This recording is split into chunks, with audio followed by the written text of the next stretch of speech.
جاؤ گے۔ حسن اتنی بڑی دلیل نہیں، دیوقار، کاہل، نکمے، بیکار، سست اور نااہل لوگوں کا خود انتصابی کی بجائے ناکامی کا ذمہ دار تقدیر، نصیب، مقدر اور قسمت کو ٹھہرانا ریت ہماری ہے اور جانی کب سے ہے۔ اس طرف سے آ کر قسمت قسمت اور صرف قسمت کے راز الاپنے والے، ہاتھ کی لکیروں، ستاروں کی چال اور طوطے کی پھال پر سر پھینکنے والے یہاں دلائل پیش کرنے کے بجائے ہمیں قصے اور کہانیاں سنائیں گے، لیکن میں ان کی کوئی بات چلنے نہیں دوں گی اور دلائل سے یہ ثابت کروں گی کہ کامیابی کا ملنا صرف قسمت سے نہیں، کامیابی کے لیے محنت بھی شرط ہے، کیونکہ پھول یوں ہی کھلا نہیں کرتے، بیج کو دفن ہونا پڑتا ہے۔ صدر عالی وقار، کامیابی اجتماعی ہو یا انفرادی، دنیاوی ہو یا اخروی، اس کا تعلق محنت سے ہے۔ انسان چاند پر قدم رکھنے میں کامیاب ہوا تو وجہ صرف قسمت نہیں، محنت بھی تھی۔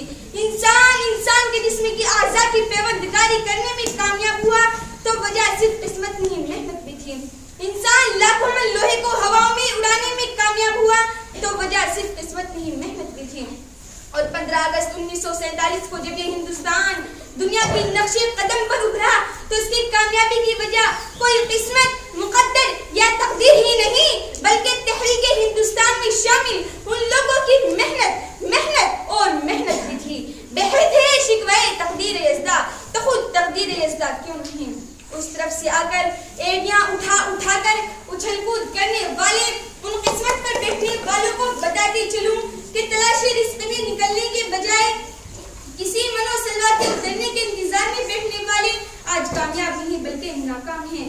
پیاس بجھانے کے لیے کنویں تک چل کر جانے کے بجائے قسمت کے مارے مقدر پر بیٹھنے والے آج کامیاب نہیں بلکہ ناکام ہیں۔ ظالم کے آگے سر اٹھانے کے بجائے ظلم کا نشانہ بنی ہاتھ پر ہاتھ منتظر پھٹا رکھنے والے مظلوم آج کامیاب نہیں بلکہ ناکام ہیں۔ یاد نہ کرنے والے طلباء و طالبات آج کامیاب نہیں بلکہ ناکام ہیں۔ سر اٹھے تو صحیح ظلم کے سامنے، تبھی ظالم کا وقت عذاب آئے گا اور تبھی غریبوں کے دربار میں ہاتھ جوڑے ہوئے ہر نواب آئے گا، انقلاب آئے گا، انقلاب آئے گا۔ صدر عالی وقار، اگر آج ہم نے کامیابی کا صحرا محنت کے سر سے اتار کر زبردستی قسمت کے سر پر رکھ دیا تو یاد رکھیں کہ طوفانی موجوں سے مقابلہ کرنے والے ملاح کشتی کو لہروں کی قسمت پر چھوڑ دیں گے اور اپنے ہاتھوں سے جمود توڑ دیں گے۔ منزل کی طرف گامزن متحرک قافلے اپنی سفر قسمت کے قدموں میں ڈال کر جمود کی چادر اوڑھ لیں گے۔ یہ طلباء و طالبات ہاتھ کی لکیروں میں گم ہو کر کتابیں پڑھنا چھوڑ دیں گے، جدوجہد محنت کوشش کرنا چھوڑ دیں گے تو آگے کیسے بڑھیں گے؟ اگر باسین میم لکھنا نہیں سیکھیں گے تو بسم اللہ کیسے لکھ پائیں گے؟ سچ ہے جو بات سر عام سنائی جائے، ایک نہیں ہاں کئی بار سنائی جائے۔ یہ جو قسمت ہے، مقدر ہے، صرف یہی نہیں پڑھنا ہے، پڑھنا وہ ہے جو محنت سے پڑھا جائے۔ صدر عالی وقار، اگر ابھی بھی کوئی محنت کو نہیں صرف قسمت کو مانتے ہیں تو سنو کہ بے عمل ہو جذبات سے کیا ہوتا ہے، دھرتی بنجر ہو تو برسات سے کیا ہوتا ہے عمل لازمی تکمیل تمنا کے لیے، ورنہ رنگین خیالات سے کیا ہوتا ہے۔